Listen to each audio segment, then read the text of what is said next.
Salam sejahtera Malaysia, denyut nadi suara rakyat bergema di channel ini. Jangan lupa tekan butang subscribe, like dan share. Malaysia kita punya, cintai Malaysiaku, kita jaga kita.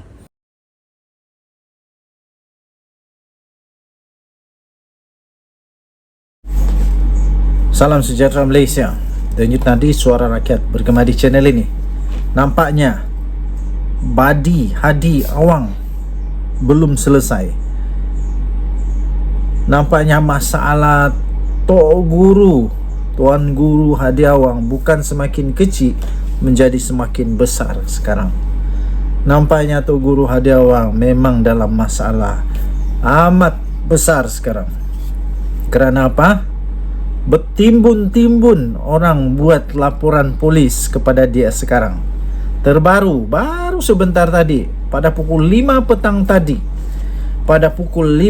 tadi, lagi ramai orang telah membuat laporan polis yang dibuat terhadap Tok Guru Hadi Awang.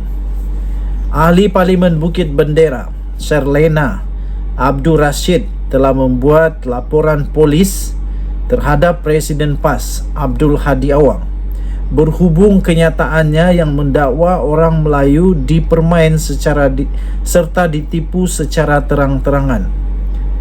Saya pun hairan macam mana Tok Guru Hadi Awang kata begitu. Di mana yang mereka kena tipu, kesian juga.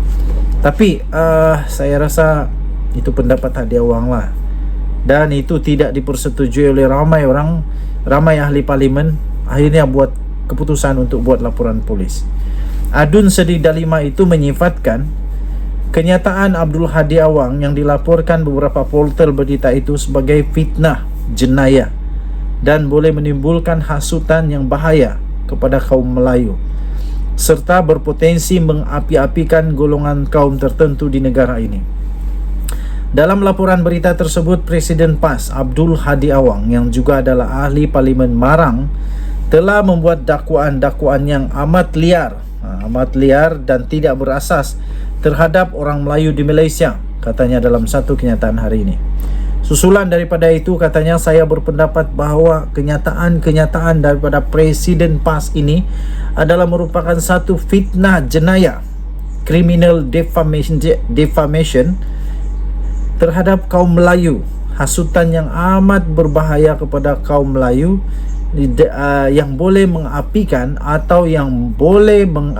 atau mungkin mengapikan mana-mana golongan atau kaum melakukan sesuatu kesalahan terhadap mana-mana golongan atau kaum yang lain serta berunsur perkauman yang boleh mengganggu-gugat ketentraman dan keselamatan awam serta mengganggu-gugat keharmonian dan perpaduan rakyat berbilang kaum, agama dan bangsa di negara kita yang harmoni, aman dan damai, katanya. Untuk perenggan ini saya setuju. Saya rasa Tok Guru Hadi Awang lebih baiklah, tolonglah berhentilah buat begini Tok Guru. Ini akan membuat satu hasutan, berbentuk hasutan maksud saya. Saya takut saja nanti ada orang Melayu yang terasa.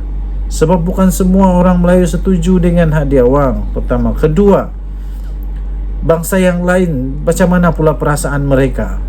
Takut juga. Jadi saya harap Tok Guru Hadi Awang berhentilah daripada buat kenyataan begini. Ini amat bahaya kerana boleh membuat huru hara.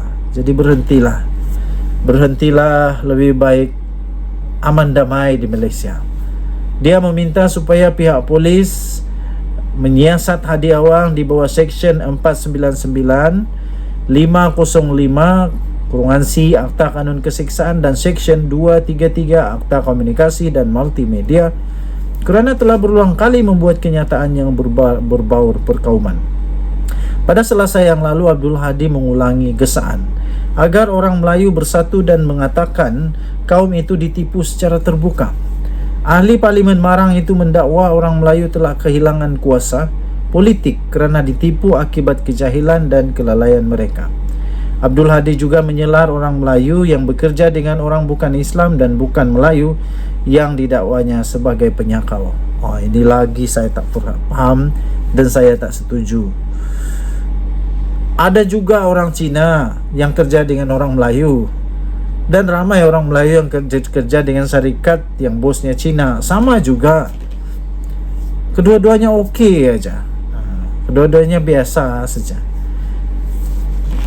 Saya fikir itu macam mana nak kata, itu adalah cara untuk kita cari rezeki. Kenyataan itu menyebabkan pengerusi DAP Lim Guan Eng menggesa laporan polis secara beramai-ramai dibuat terhadap Abdul Hadi untuk menamatkan politik pecah belah, pelampau dan perkauman. Selain Serlena, seorang lagi pemimpin DAP, Lim Lip Eng, turut membuat laporan polis terhadap Abdul Hadi Awang. Mari kita sama-sama menjaga keharmonian negara Malaysia. Please, tak berbaloi hanya kerana politik yang boleh mendapat kuasa setiap 5 tahun. Sabarlah, sabar. Paling lama 5 tahun. Paling lama 5 tahun. Selepas itu bolehlah berkempen habis-habisan. Tapi tak berbaloi dengan kerana politik nak saja berkuasa, negara Malaysia boleh hancur. Tak berbaloi. Sebagai contoh saja, kami di negeri Sabah, kami okey aja, tak ada masalah. Saya kerja dengan orang Cina kah, saya kerja dengan orang Melayu kah, saya kerja dengan orang dusun kah, saya kerja dengan orang Rungus kah, saya kerja dengan orang Bajau kah, saya kerja dengan orang siapa mana-mana saja pun saya okey. Kami semua okey. Kerana apa? Kerana kami tahu itu akan membuat kami dapat berkat rezeki, makan yang halal. Tak kiralah di mana kami bekerja, yang penting kita kerja dengan baik, dengan jujur, itu baik. Jangan sampai pula nanti ramai orang kalau terhasut dengan kata itu sanggup berhenti kerja. Berhenti kerja, lepas tu tak ada kerja kerana tak mau kerja dengan kaum yang lain pula. Sanggup kata Guru Hadi Awang nak bagi mereka ni makan. Sanggup kata Guru Hadi Awang membantu mereka untuk cari kerja. Macam mana nak cari kerja di tempat lain kalau itulah kerja yang terbaik? Susah juga kalau semua nak pilih okey, orang Cina hanya kerja dengan orang Cina, orang Melayu kerja dengan orang Melayu sahaja. Macam mana kita mau maju kalau begitu? Kita mau tidak mau kita kena ambil satu pendekatan yang bertoleransi, satu pendekatan yang saling memahami. Sekali lagi saya Minutin TV, saya menggesa seluruh rakyat Malaysia untuk kita sama-sama menjaga keharmonian negara Malaysia, terutamanya rakyat negeri Sabah. Kita tenang-tenang saja. Saya fikir rakyat negeri Sabah sudah biasa dalam kehidupan harmoni. Mari sama-sama kita jaga negara Malaysia.